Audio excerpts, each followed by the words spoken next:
8 ও 9 নং word BNP ও অঙ্গ সহযোগী সংগঠনের কর্মী সভা অনুষ্ঠিত হয়েছে গত 18 নভেম্বর। বক্তব্য রাখেন বিভিন্ন নেতা কর্মীরা।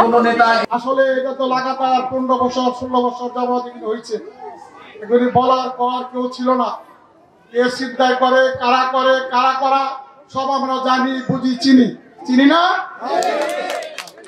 এখন যারা করেন ভালো হয়ে যাক, আপনাদের এই চেহারাটা কিছুদিন পরিষ্কার করে তারপরে বিএনপির সাথে মিলে কাজ করেন, কিন্তু এখনই বিএনপিদের চেহারাটা এইভাবে দেখান না, কারণ বিএনপিতে এই ধরনের চিন্তায় রাহাজানি মাদক ব্যবসায়ী কেউ না। সুতরাং আপনারা যারা এটা করেন তাদেরকে রোধ করতেছি, এগুলি করেন না, অশান্তি করেন না, কিন্তু ছাড় পাবেন না। আপনারা জানেন এই অঞ্চলটি ছিল সবচেয়ে শান্তিময় অঞ্চল, যার কারণে এই অঞ্চলের নামকরণ করা হয়েছে রসুলপুর। এই অঞ্চলে কোনো সময় অশান্তি, বিশৃঙ্খলা, কোনো মাদকের অবস্থান ছিল না, কোনো নৈরাজ্য ছিল না। কিন্তু দীর্ঘ 17টি বছর যখন আওয়ামী প্রেতাত্মা বাহিনীরা এদেশে অবৈধভাবে ক্ষমতায় লিপ্ত হয়ে ক্ষমতা চালিয়েছেন, তখন আমার বিএনপি নেতৃবৃন্দের উপর নিপীড়ন নির্যাতন চালিয়ে, হামলা মামলা চালিয়ে বাড়ি ছাড়া করেছে, ঘর ছাড়া করেছে, অনেকের দোকান ছাড়া করেছে, অনেকের বাসস্থান থেকে তারা এখান থেকে পালিয়ে যেতে বাধ্য হয়েছে।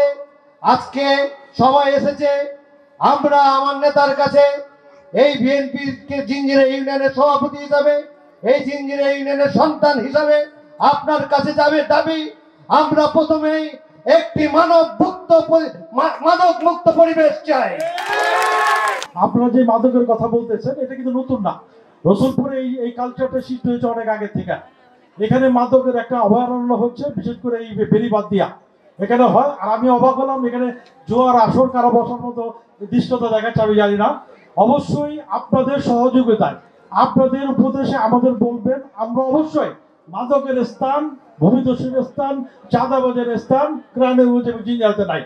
আপনারা যে কথাগুলো বলা হইল, মাদক সন্ত্রাস, এই যারা এই অন্যায় অত্যাচার অবৈধ কার্যক্রমে জড়িত, তাদের বিরুদ্ধে সবাই একতাবদ্ধ হয়ে আমাদের মাঠে থাকতে হবে। সাধারণ মানুষের সাথে মত বিনিময় শেষে উক্ত অনুষ্ঠানে প্রধান অতিথি হিসেবে বক্তব্য রাখেন বিএনপির জাতীয় স্থায়ী কমিটির সদস্য বাবু গয়েশ্বর চন্দ্র রায়। আপনারা বলছেন আমার কাছে, আমি বলবো কার কাছে?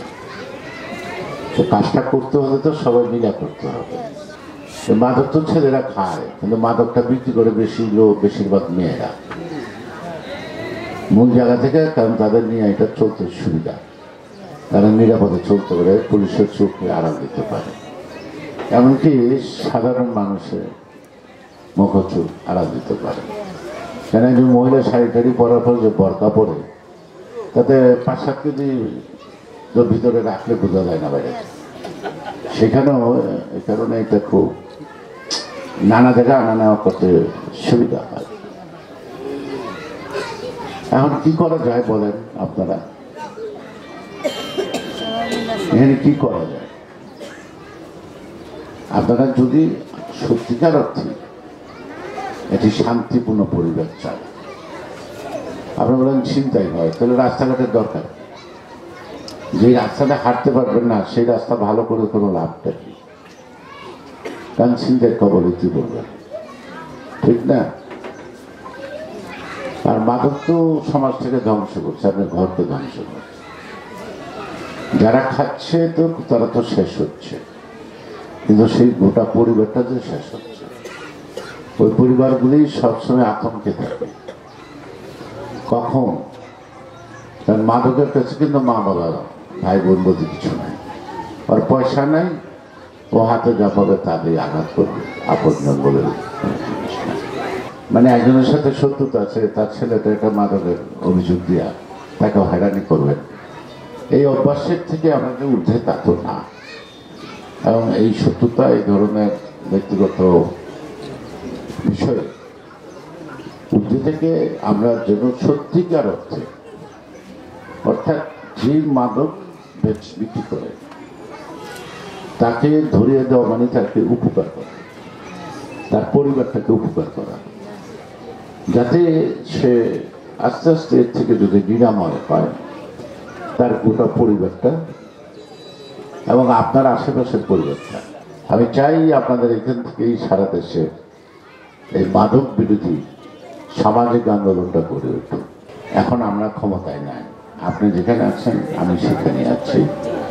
আমরা আমাদের অধিকার প্রতিষ্ঠার জন্য, আমাদের শান্তি প্রতিষ্ঠার জন্য আমরা আমাদের প্রচেষ্টাটা শুরু করি, এবং যদি আমরা একত্রিত হতে পারি তাহলে একটা সমাজটা মুক্ত হবে।